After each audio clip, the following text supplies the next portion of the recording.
Welcome on this Saturday morning or Saturday night, depending on where you are in the world. It is exciting to be back with Dr. Aruna Katoch. This time in this series, Eating Right for Reversing Lifestyle Diseases, Unveiling the Secrets of How, When, and What to Eat for Optimal Health.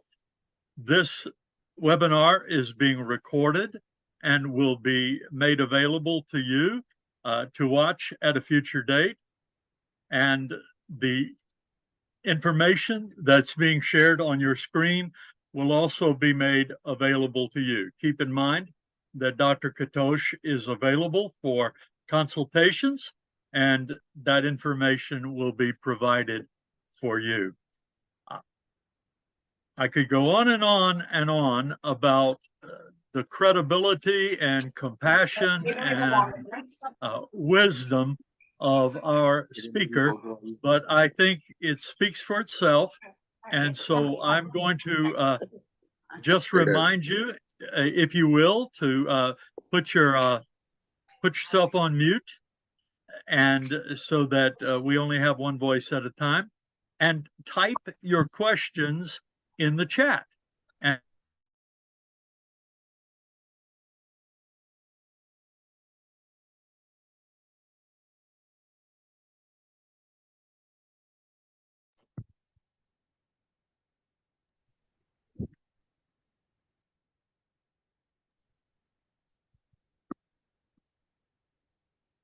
have I not been talking at all? I want to introduce to you our speaker for the day, Dr. Aruna Katoch, with the reminder to do what I did, unfortunately, when I was introducing her. Mute yourself and type your questions in the chat. Dr. Katoch.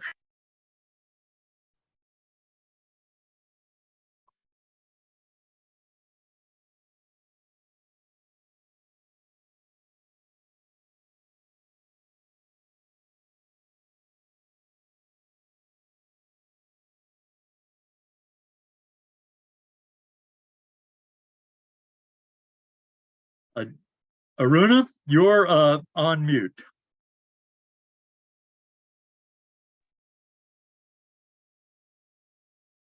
Okay.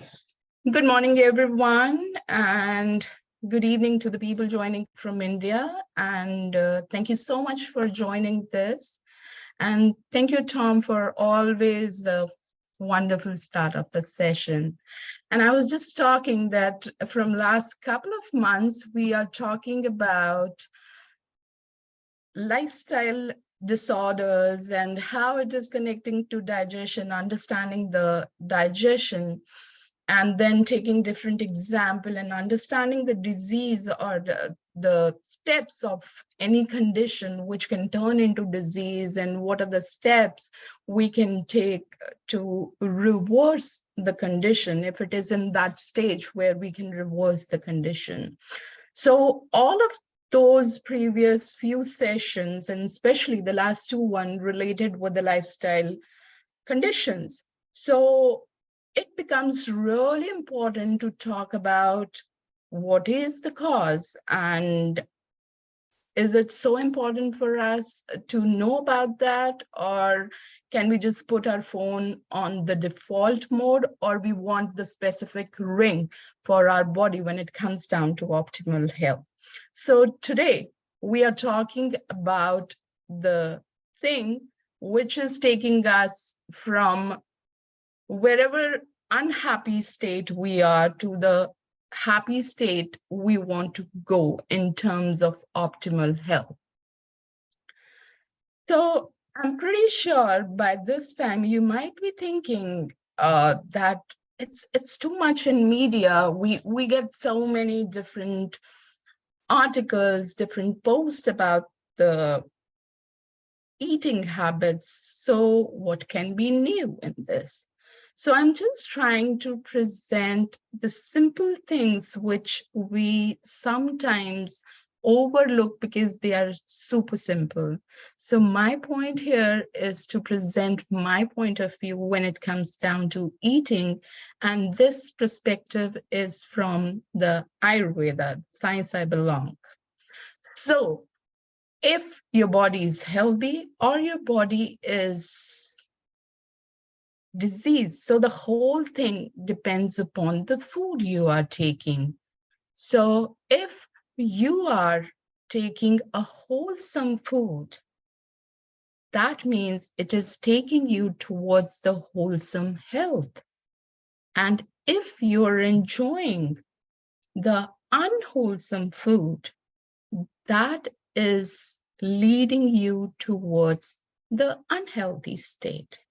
And this is very simple. And why we are focusing on food so much? Because since the day we are born till date, whatever our physical condition is, whatever our state of body is in terms of health, this is all because of the food we are having. And it is not only the physical body the food is contributing, but it is also contributing to your energy body, to your emotional body, to your mental body, what kind of emotions you are having, what kind of thoughts you are generating. So that has also been a reflection of the food. Whenever we talk about the food, so in Ayurveda, we talk about 4 different forms, which are eatable, drinkable, semi-solid, which can be lickable, and the one really hard, which we chew. And why do we need food? Why we are talking of food so much? Because this is only the main source of our strength, the complexion, the cheerfulness, the voice we have, longevity, the imagination, happiness, and the list goes on and on. But Ayurveda talks about one term, which is ojas, and this is a nectar of the food we are having. A lot of time this has been compared with the immunity of the body, but it is far more than just the immunity. It is the one which brings glows to your body. It brings the confidence to your body. So OJ is basically the nectar, which is the outcome of a healthy digestion. And this is again contributed from the food. And Ayurveda talks about the 8 specific rules when we talk about the food. This session is more about the eating habits, but we need to know a few things about the food, and they have categorized this. And I'm going to explain this all to you with example.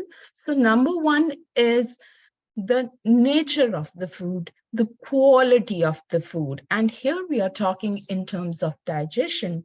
So when we talk about the fruits, so this usually take 10 minutes to 40 minutes in stomach, right? We are not talking here about the whole process. And sometimes the whole digestion in case of fruit takes around 4 to 5 hours in the body. When it comes down to vegetables, the time duration is from 30 minutes to 1 hour in stomach, but sometimes it takes around less than 1 day to get digested in the body. And here I'm talking about the healthy, wholesome food. I'm not talking about the food which is being stored, which is being frozen, which is adulterated or being genetically modified. We are talking here about the natural food. And when it comes down to carbohydrates, so they also take around 60 minutes to 1 hour in stomach. But when it comes down to digestion, the complete digestion, it is around 6 to 7 hours in the body. And the heaviest to digest for the body is meat, because in the stomach only, it takes around 2.5 to almost 6 hours in stomach. And sometimes some specific meals take around 4 to 5 days or more, depending upon the status of your metabolism. And again, I want to say that I'm talking about the healthy body. So some meats take around 4 to 5 days to completely digest inside the body. So it is really important to notice that what is the nature of this food, because when we'll talk about the eating habits and the things we should consider, this is really important to see the nature and the quality of the food. Second point is the processing of that food. So this is really important. Is that food is being grilled, it's been shallow fried, it's been steamed, or it's been fried? All of this thing is going to impact on the quality and the processing of that food inside the body. Next, third point is the combinations. Whenever we are having food, so we need to be mindful about what kind of a combinations we have in that particular meal. So it is said that starchy foods or the starchy carbohydrate should not be mixed with the proteins. Starches should not be mixed with the acids, and you should not combine a lot of proteins. And the reason behind this is in journal, because this depends upon two basic factors. One is the time taken for that food to being digested inside our body, whether it is easy to digest or takes the less time to digest, whereas it is taking more time or it is heavy to digest. But the more single food you are having, one kind of a food and a mixing of a lot of food is adding the complexity to that food. This is always advisable when you are being advised with the light food. Please try to stick to one kind of a product in one meal. And when I say that, because when we look to the healthy plate, this always says certain part of carbohydrate, protein, fats, fruits. But this is not the way we eat. Our body is like a machine. If we are putting simple thing in that, a singular thing in that, so it is easier for body to get it disintegrate and turn down into the nutrition. But when there are so many things in one meal, it adds a lot of complex combination to the food and body takes more time. In Ayurveda, this is mentioned that fruits should not be mixed with milk or a curd. And they talk about the combination of not putting ghee and honey in an equal proportion. And I'm not talking about the quantity here, because the 100 ml of honey and the 100 ml of ghee is not equal, because their density is different. So that's why I use the term proportion. Similarly, in Ayurveda, they say milk should not be consumed with a salty thing. It leads to the skin conditions, where there is patches over the skin. Milk should not be taken with the fish. So these are certain combinations which are really highlighted in the Ayurveda science, and they specifically talk about the eating combinations in terms of temperaments, in terms of wrong taste combined together. So this is really important when you are having your meal. Next is quantity of the food. And in last two seminars also, we talked about this. The simplest rule of eating is to watch the food in terms of tridoshik meal. And they say it like divide the whole meal into three parts, where one part is solid, the another part is liquid, and leave 1/3 to get it digested. And there I have given you a visual where you put so many things inside the mixture, and the mixture is filled till the top of the container, and the moment you start churning, it comes out.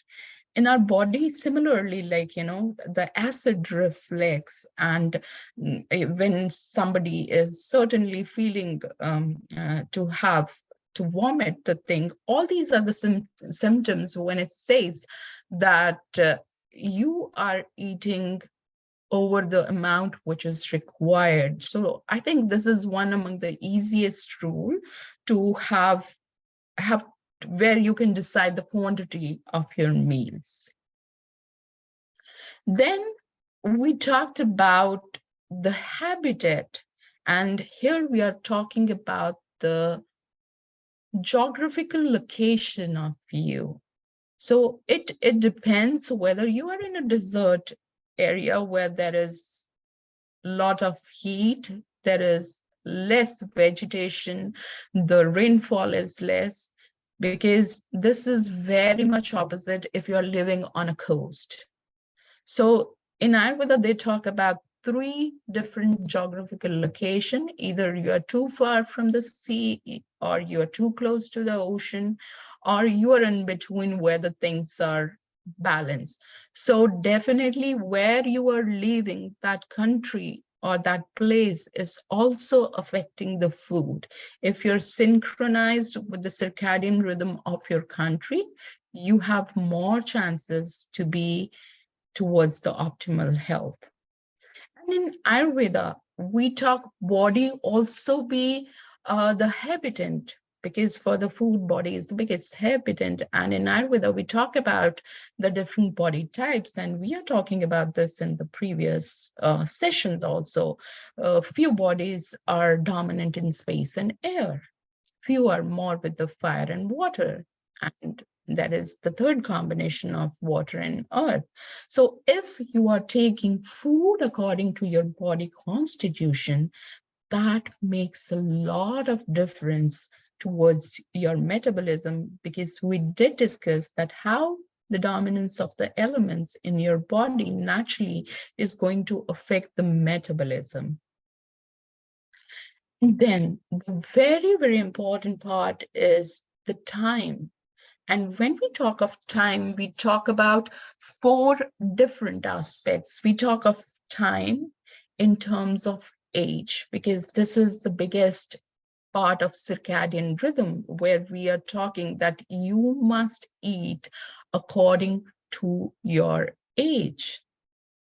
And then the second dimension of time is season. So you must eat according to the season, because the spices we use in Christmas time, we cannot use it now because that is a difference, right? So it is really important to eat seasonal fruit.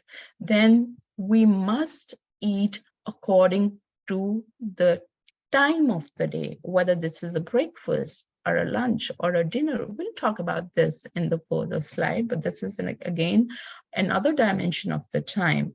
And the last and the really important is, if you are having any specific condition in your body, or if you are in a certain stage of some disease condition, so you must consider that while you're having your food. So with this, we talk about the various factors which we need to consider when we are deciding our meal or choosing our meal, because most of the time when you're not cooking for yourself and you are out for the food, so that is also a time when you should look for the season and day and your health condition before choosing for the meal you are having in that time. And now let's come to the area where we talk about how to eat it, because nowadays we have a lot of information about what to eat, but there is least description about how to eat, because this is really important. Whatever diet you're having, whether it is a keto, high protein, high carbohydrate, but this is really important, that how you are eating. And when we talk about this in Ayurveda, so they say just give me a minute, please.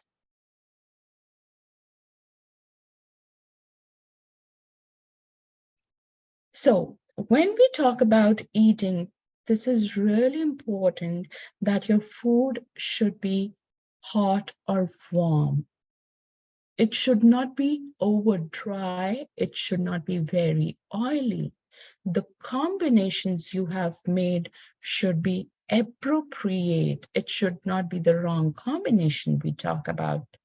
We should be mindful of the quantity of that meal.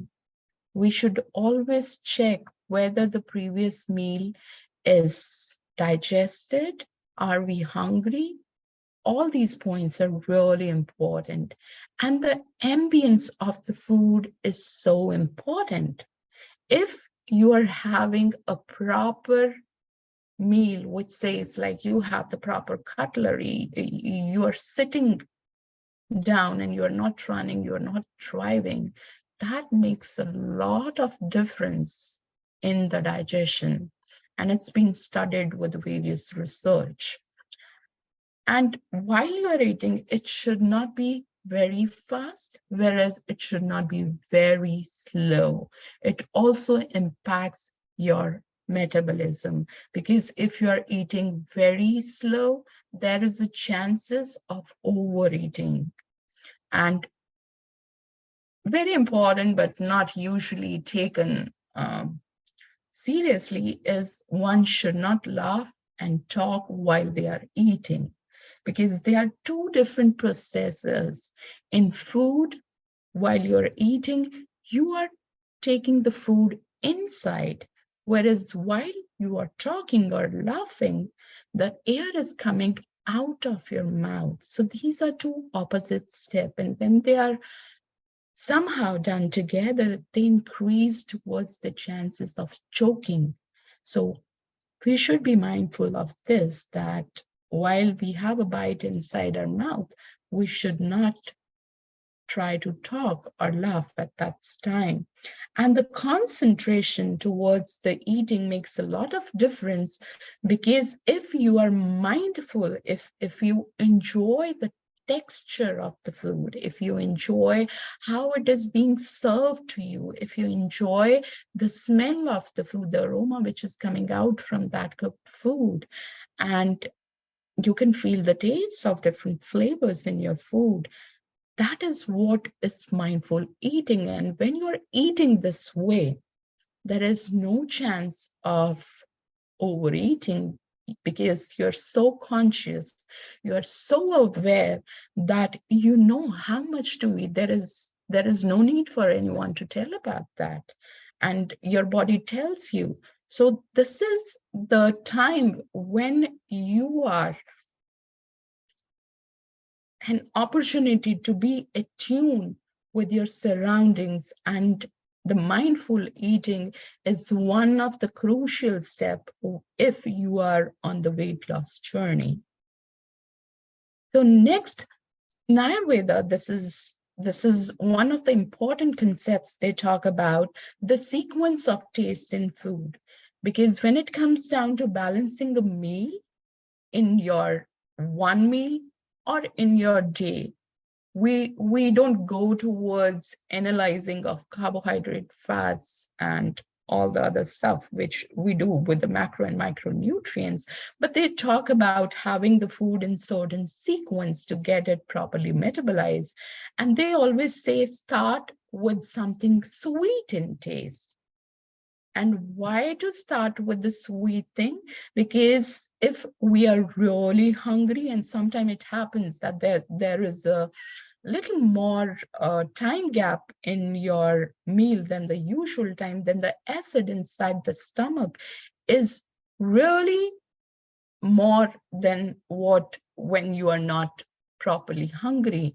So what happens when you eat sweet at that time? It helps to neutralize that acid. But we need to be mindful that we should not eat that much sweet that it just, suppress the hunger. So the quantity is really important, but ideally, if we are starting with the sweet, and the people who have more of the fire dominance in their body, or they have any condition where the fire element is being vitiated or overstimulated in the body, and if they start with the sweet in their meal first, so this is higher probabilities of better digestion than in any other situation. Then they talk about continue with sour or a salty thing, because now we want to add flavor. We want our stomach to get out of the feel of sweetness and maintain that media inside the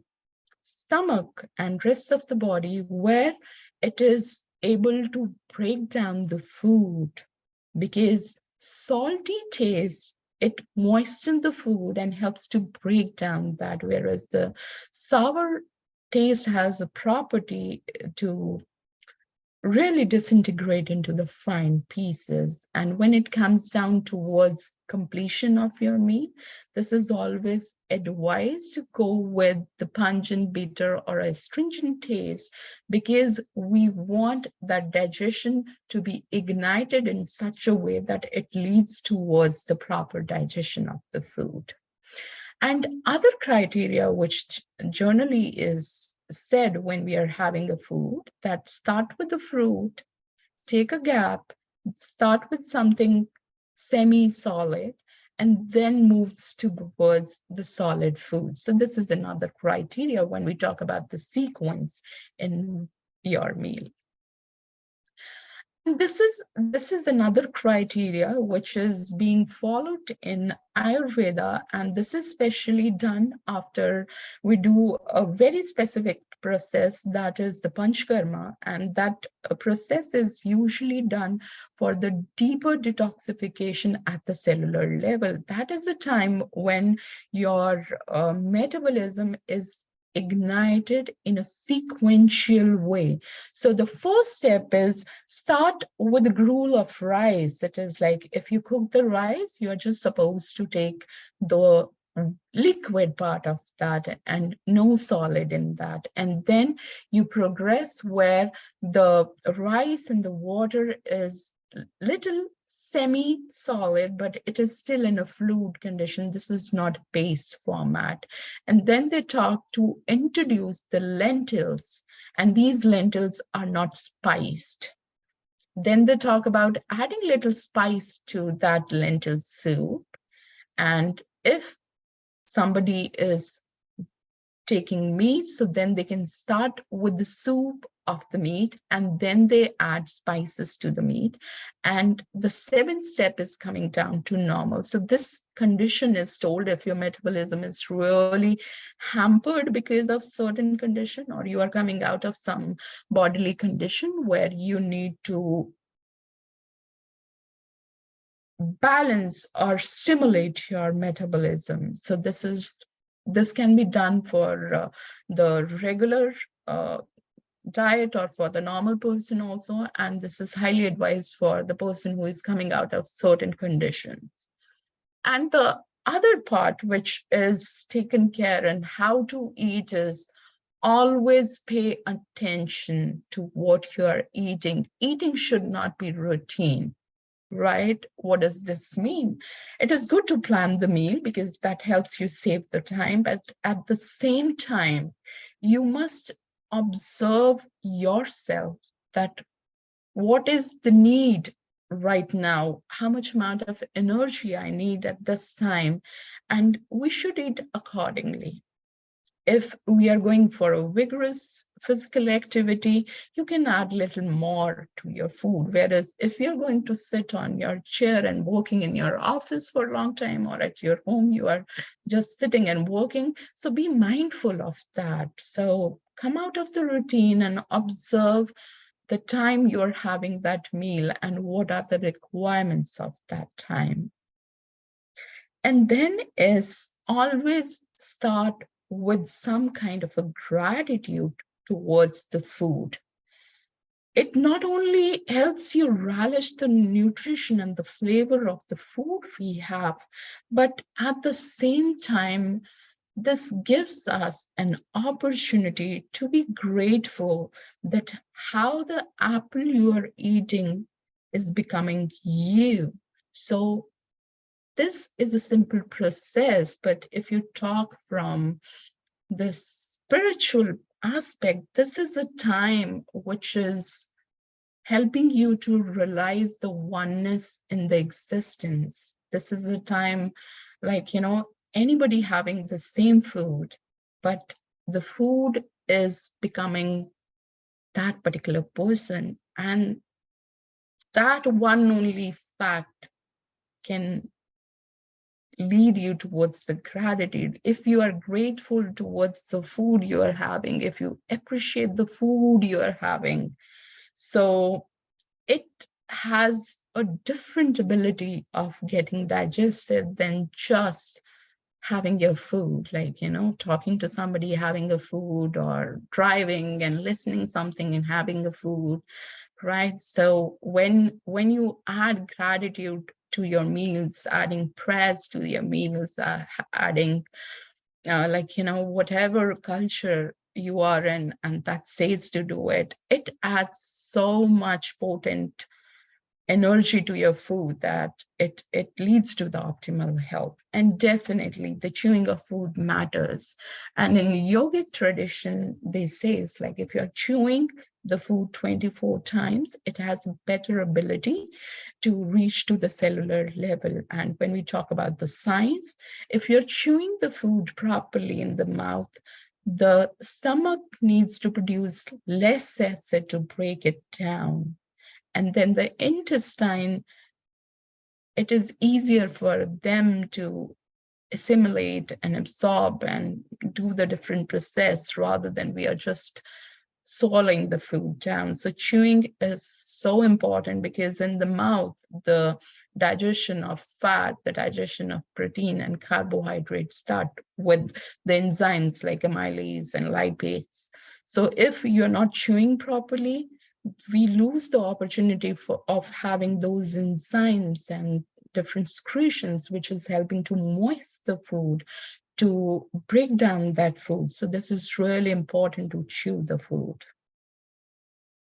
There was a study done in Ohio State University where they were feeding rabbits diets that were extremely high in cholesterol. And they found to their amazement there was one group of rabbits that never got the high cholesterol levels. After a while, they found out that the technician who was feeding these rabbits, instead of just throwing the food at them, he would stroke them and pet them and cuddle them and kiss them and then feed them the same poisonous food. But now, as a result of that experience of happiness, they made chemicals inside their brain and the body that turned the cholesterol into a completely different metabolic pathway. So it's not just the food you eat, but what your awareness, what your consciousness and your state of emotions is at the time you're eating. Your state of mind can convert nectar into poison and the other way around too, poison into nectar. Here he is emphasizing that this is such a beautiful study done where all the rats being fed with the cholesterol, because they are doing some studies on that and how it was causing different kind of condition, the cholesterol condition in the rats. But there was one group that is not having any kind of a complication. And when that is being studied, so it's been seen that the person who was feeding those rats, that he was adding a lot of love, the cuddling, the nice word and the good words. And that's how they're trying to emphasize that along with the food you are having, this is really important. What kind of emotion, what kind of environment is there when you're eating? So when we talk about how to eat, the emotional and the environment also plays very important role. That's why in Ayurveda, we always say that be mindful of the environment and always sit down when you're eating. This is so important for the perspective of digestion also. Now we come to when to eat. This is really important. always eat when you're hungry, right? Do not watch the clock like this is 9 o'clock, this is my breakfast time, this is my lunch time. Be mindful that are you hungry at that time? And you're only hungry if your previous meal is digested. And when you're eating, this is really important to calm yourself down. Do a little breathing or relax yourself, because you're working, you were active in certain work which you were doing before that meal, and your body needs to be relaxed. Sometimes we are anxious, sometimes we are so mentally active that we are not mentally present to have that food. We are having different emotions during the day. So whenever we are having a food, this is really important that first you relax yourself down for 1 to 2 minutes. And this helps you to have that mindful eating when you start eating, because if your mind and your emotions are somewhere else and you're thinking about something else, that food is going to affect. It doesn't matter how healthy that food is, but you were not present to have the proper effect of that food. And the next point, always eat according to your age and the activities. There is always a question that should we reduce the quantity of the meal with the progressing age? So yes, age is really important because our body is working according to the biological clock. And that biological clock is somewhere is matching your activities and what do you do in a day.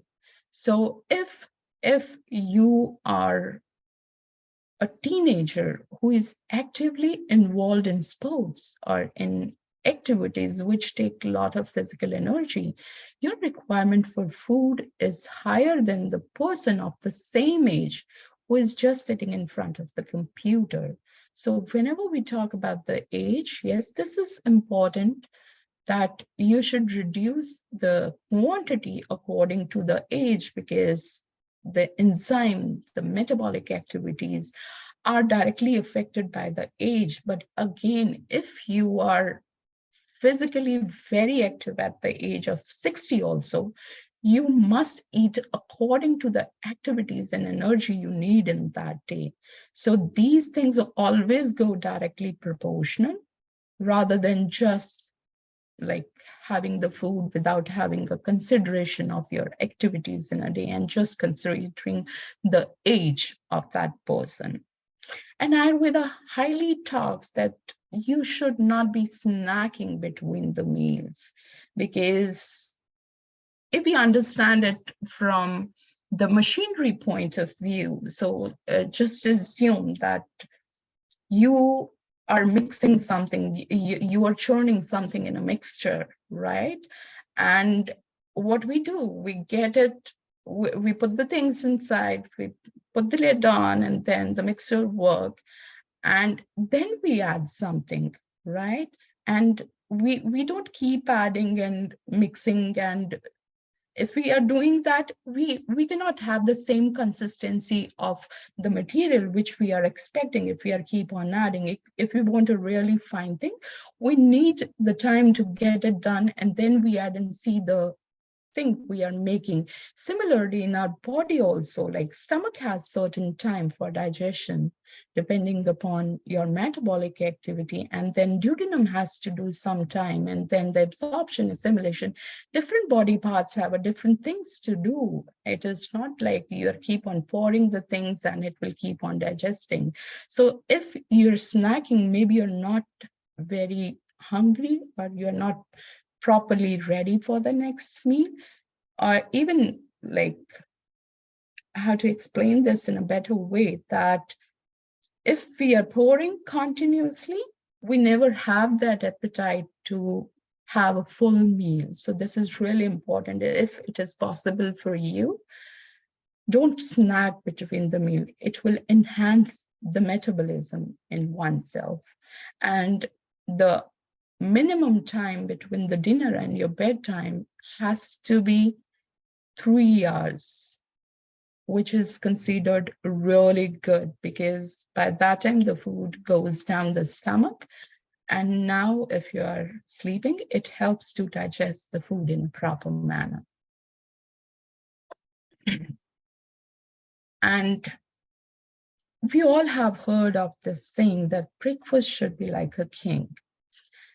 And a long time back, when I was working on one presentation and I looked into the thing, and that time I realized that this is so important, but we just simply think that the king is the most powerful person and he can have everything. But why have put this picture? Because when it comes down to king, he's not somebody in the early 20s or 30s. He's usually like, 50 years and plus. He has a lot of accessories, but when it comes down to his meal is moderate. So what does this mean? That breakfast should be like a king. The sun is rising, the sun is not at its peak, and sun is something which is directly proportional to the digestive fire in normal person. What does that mean? That the fire inside our body is being nourished from the fire element outside in the environment. And the time of breakfast, it is just setting up.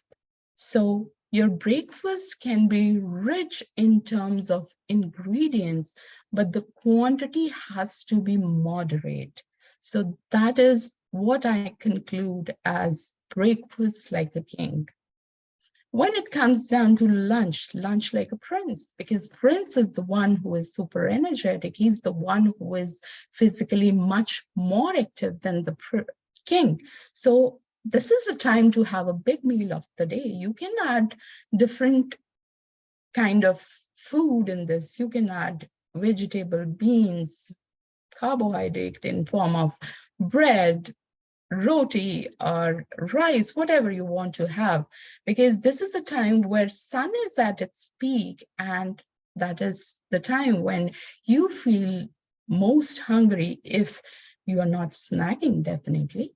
So the prince is one who is highly active. So this is a time when you can have the biggest meal of your day. And when it comes down to dinner should be like a beggar. Why? Because sun is going down again. The fire element in the environment is not there to support the inside fire of one human being. So that is why they say, like, eat simple food, right? You can go towards the soups, or which is really easy to digest. So whenever we talk about the breakfast like a king, prince like lunch like a prince, and dinner like a pauper, so here we are considering two things, right? We are talking about the richness of the food. And when we talk about the richness, here I want to highlight that if you want to add nuts to your meal, nuts are really rich because they are the potent seeds, right? And when we talk about the richness, we can add raw food to our meal because raw is something which takes more time to digest than the cooked food. When I talk about the richness, we can add different variety to the food, like adding salad, juices. So this is what I mean with the richness. And we should be mindful about the quantity. And the last point while considering this is what energy you need in that hour of the day. That is also really important when you start eating. If I have to conclude this, that digestion is affected by the placement of the sun outside in the environment. In a normal day, the sun rises around 6 to 7 a.m. and then its peak is between 12 to 2, and then it comes down around 6 to 8 in the evening in summers. Whereas in winters, in rainy days, it varies. So what we need to consider, if instead of just watching the watch for timing, that this is my breakfast time, this is my lunch time, if you just put the time of the sun on the sky to be aware of the meal you are having, you can enhance your metabolism without adding anything to that. That means, I mean to say, instead of just watch for the time of that meal, just watch the position of sun in the sky to decide the quantity and richness in your meal. The last part is what to eat. So yes, we should definitely take fresh food, because this is considered as, you know, the life thing adds more life to your body. So, and fresh is something like which is properly ripe and it is freshly cultivated, it is local. So many points are being considered when we talk about eating fresh. And then eat adequately, because eating improperly and eating inappropriately both comes in this category. And when we talk about these 2 points in how and when to eat, these 2 points are considered. Always consider your body constitution when you talk about the food and the choices of the food. Always be mindful of the season and try to eat the local food, because it is being fresh, it is not being added with the preservative, it has not been added with the preservative where it needs to stay for long. So all these things help the food to get easily digested in our body. And this is one criteria which is given in Ayurveda, that when we talk about the body constitution, we talk about the certain element dominance in the body. So if somebody is having more of space and air dominance in their constitution, then sweet, sour, and salty is usually the taste which helps them to stay healthy. And if they are taking the food which is hot in temperament, and here we do not mean the food to be warm or hot in terms of temperature, but potency is a very different criteria in Ayurveda, how we decide about the food.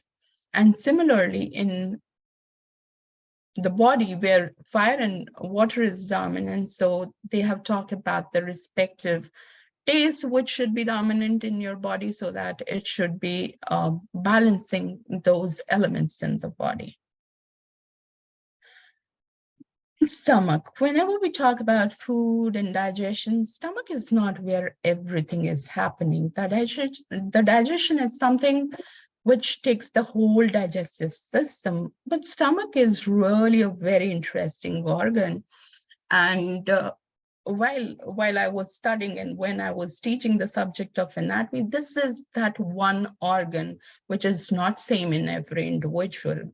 When you see the different organs in various bodies, and I have given the example that the size and weight of the liver, irrespective of 150 lb or 250 lb, that would be almost parallel. But when it comes down to the shape of the stomach, it is vary with everybody. And you can increase the capacity of your stomach and you can reduce it too. So this organ is something which is directly related with our eating habits. The shape of this is so important, because when we talk about the total symphony of the organs working towards that digestion, the shape really matters. And if you're overeating, believe me, your stomach is more like a balloon and it is not working the way it has to do. So be mindful of eating, because this is something which is the first step but this is something which is controlling the other inside harmony also. And according to Ayurveda, they have talked about the foods which you can consume on a regular basis.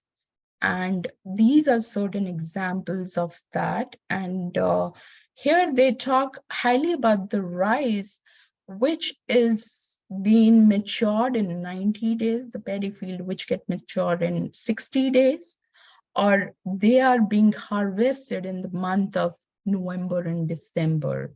So brown and white rice is a different thing, but they highly talk about these two. And then the Himalayan pink salt is considered among better than the other salt which is available. And these are certain examples of what we can have in a regular day-to-day food.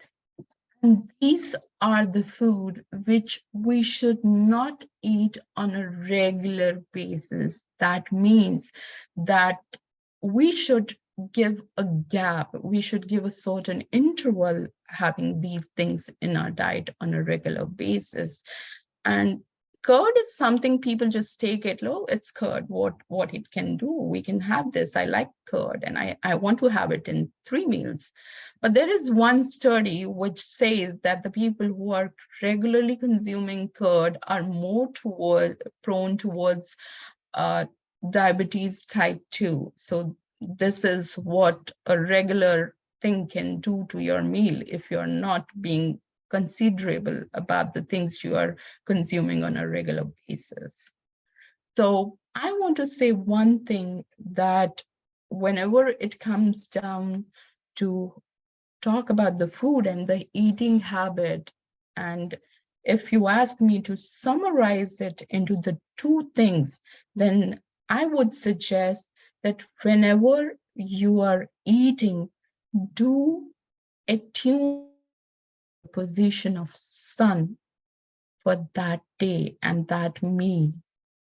And the other thing is, sit down and eat. It doesn't matter you have a really expensive crockery or a light, but the more you add to the presentation of the food, it will greatly impact the metabolism of you.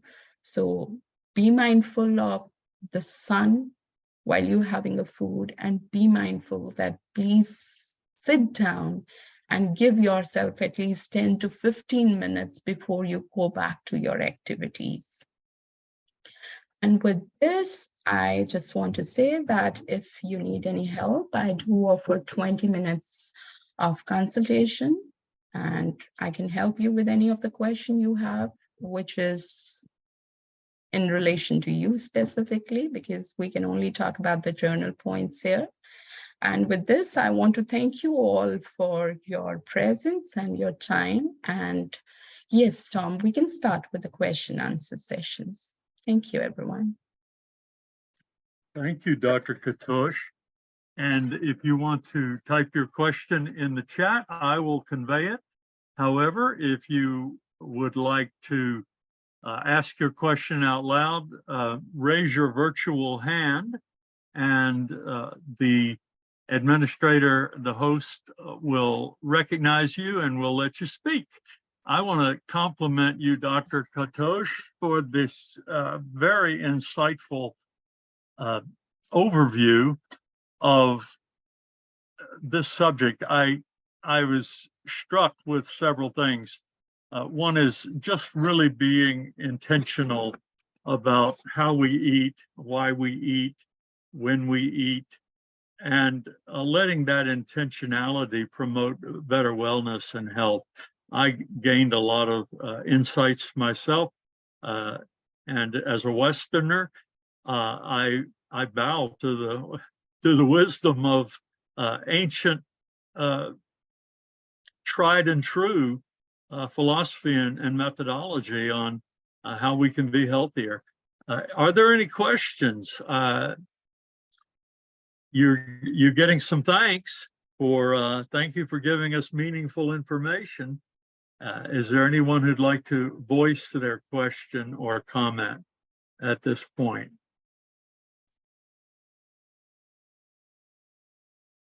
Yeah, I have a question.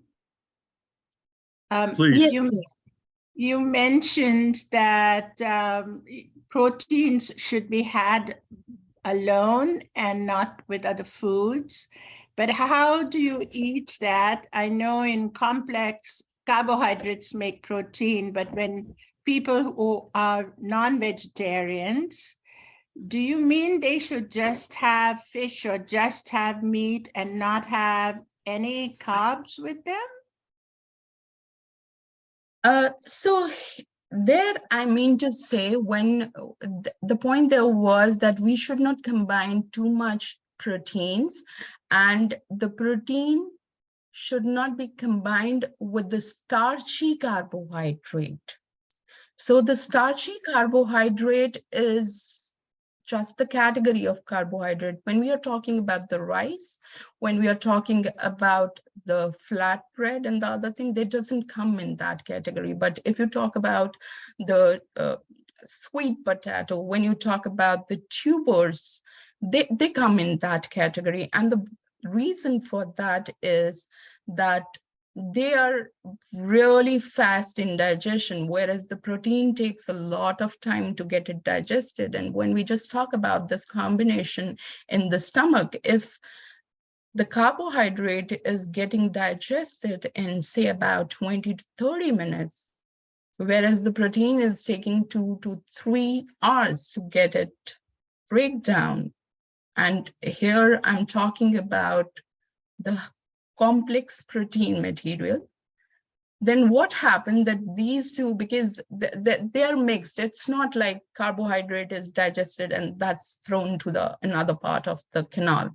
So what happens that the food which is already digested starts getting rotten, and then the fermentation starts at that point. And the fermentation is good when it is happening in a large intestine, because there it is supporting the gut bacteria.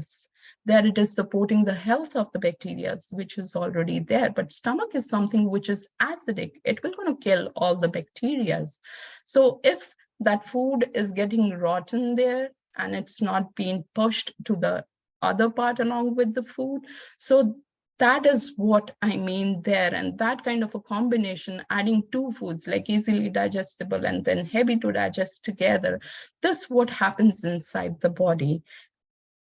In Indian meals, we always combine the protein with the carbohydrate, and everywhere we do that. But the only thing which is contradictory is the starchy carbohydrate. It is not the simple carbohydrate. There only I want to highlight with the starchy carbohydrate, which is easily digestible. And the second thing is, when we talk about the proteins only, the only protein is recommended before the workout time. Otherwise, proteins are always combined with the fat and carbohydrate, but it should not be the starchy carbohydrate. I hope I answered your question. You did. Thank you so much. You're welcome. When we speak of starchy carbohydrates, we also use in the West the language complex carbohydrates. Are they comparable? How would we translate between paradigms that terminology into Ayurveda? So the part which is really important is that every culture brings a lot of wisdom, and every culture is always related to the geography of that. Right, so ancestor already brought so much of a wisdom by setting certain rules while they're cooking. So that's why food is cultural, emotional, and all these factors are there. But when you look down to food nowadays, when you are taking the the different pizzas where cheese and meat is all together, right? And then you are having a soda on that, right? The base, the flatbread of the pizza is the carbohydrate. But do you think the cheese we are eating in that format and then adding different meat, because we want to add the flavors, right? And we are not cooking in the Italian way. And Italy has a certain weather and a geographical condition, but the modernization of certain things is what I want to highlight here. The combination, what we do unintentionally makes a lot of difference. Like the sugar-filled soda you're having at that time, what do you think it's going to happen inside the body? If you're healthy, your body doesn't mind, it's strong enough. But feel the same thing when you're not feeling good and your body is down, and then make these combinations and then see the outcome. And then we need fries also, because that's a happy meal, right?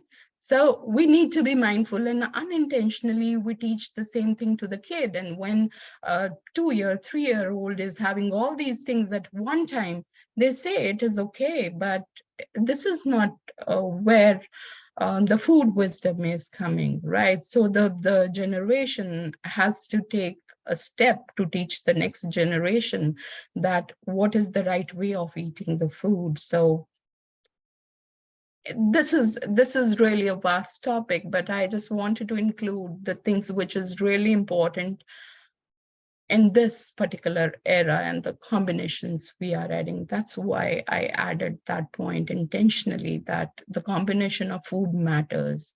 And if you're feeling low, just try not to add so much to your meal. Go towards the simple combinations, right?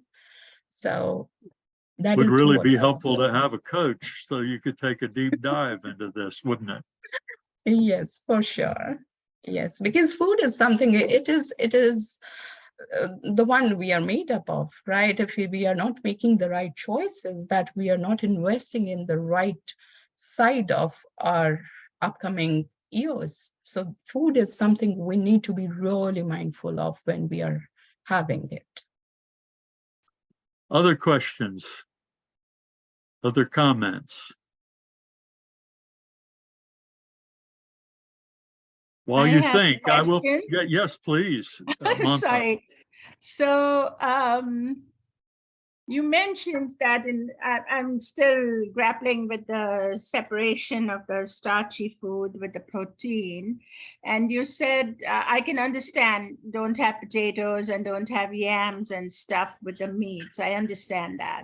But then you negated rice, and rice turns to sugar very fast, as fast as potatoes do, unless you have like the red rice and things like that. So white rice, and even to some extent, I believe brown rice, turns very quickly. It is so it is with starch. So where do you draw the line?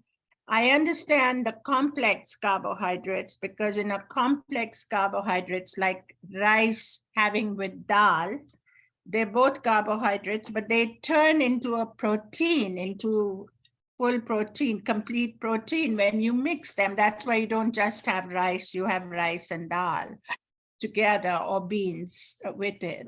But how do you separate rice from like potatoes and things like that if you're not having the dal?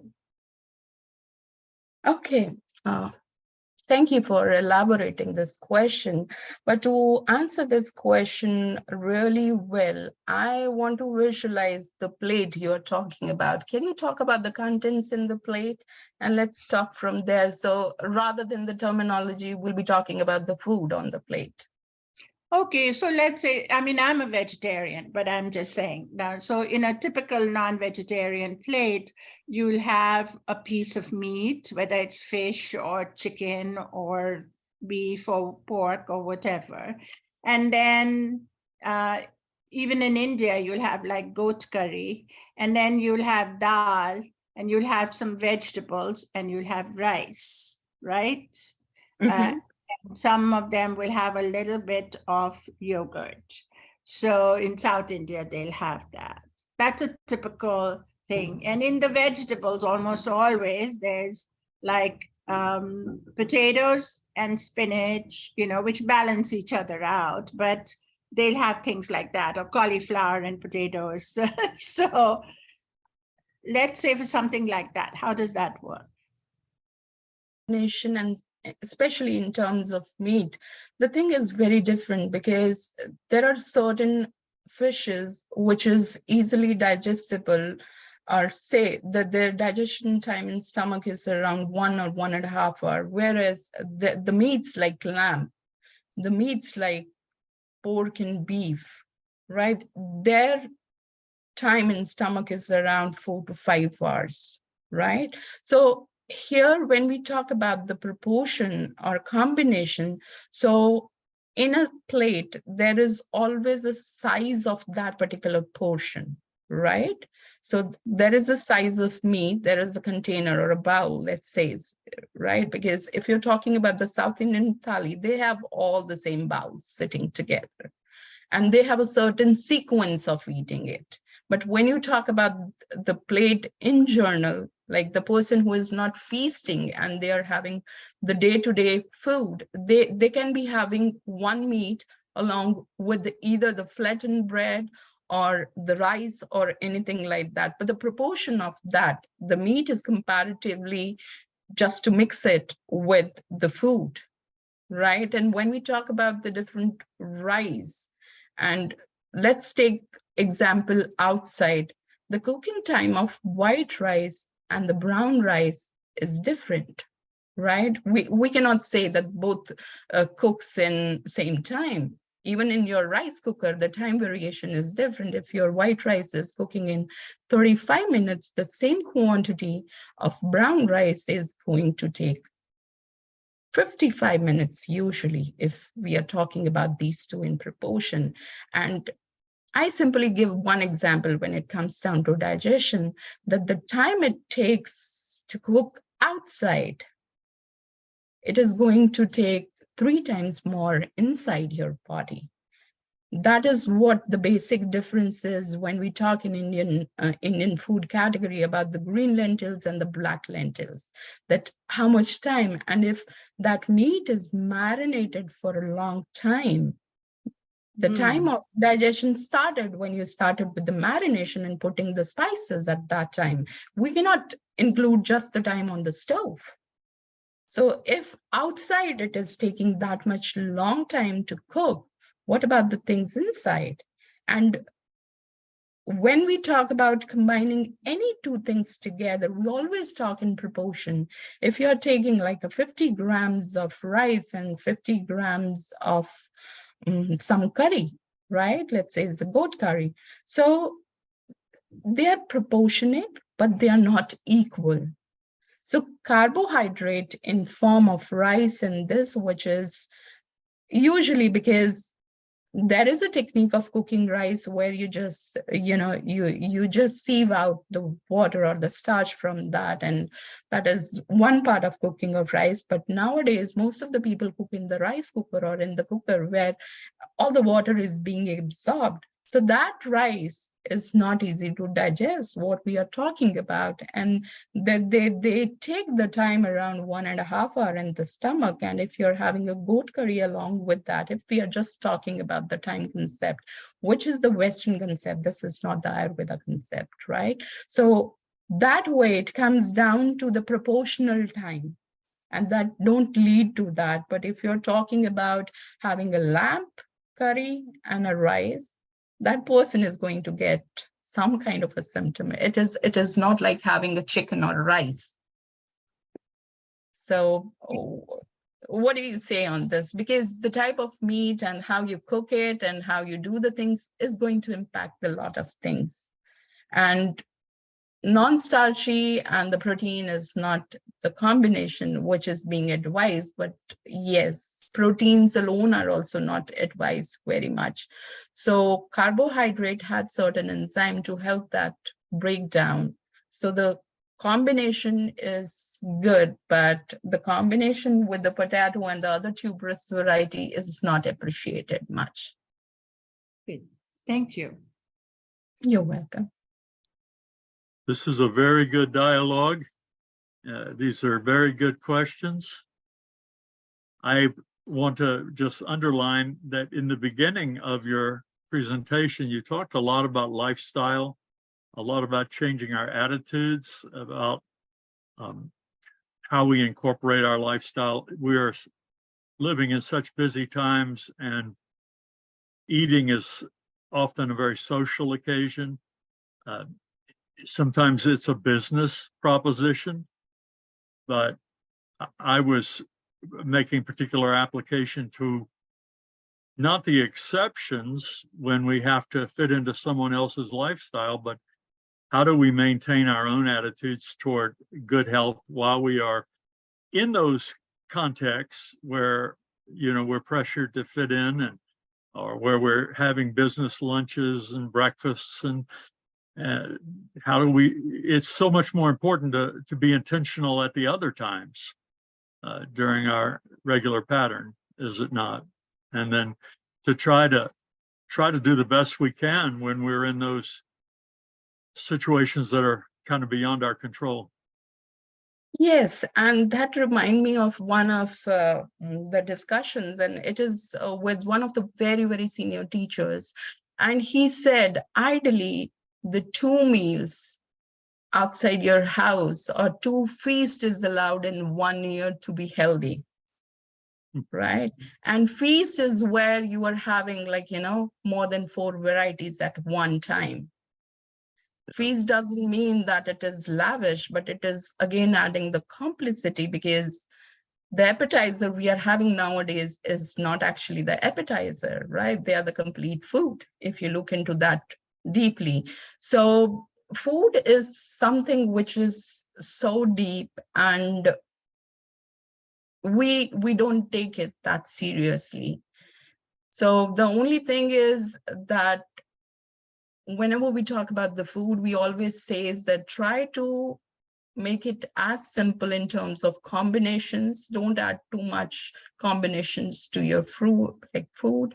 And the other thing is really important, that if you're not able to do that or not able to cook at your home, it is always advisable to be mindful of the main combinations and the quantities you are having at that time, because home cooked food, the fresh food, is always have a higher value than the other meals we take outside the home.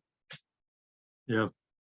And learn some tricks for coping. I remember when I changed my lifestyle, I discovered that if I went to a banquet, the appetizers were often the healthiest thing, and that would be what I would eat. Or if I went to a restaurant with people, that if I ordered off the appetizer menu or I ordered a la carte, I could actually order healthier food and healthier portions. Thank you so much for all of this. I don't see any other questions. Dr. Aruna Katoch, you are becoming so valuable to all of us who are regularly attending your webinars, and we want to stay connected with you. Do we have one coming up next month? Yes, it will be on the 3rd Saturday of next month, and soon we'll be sending the information in regards to that.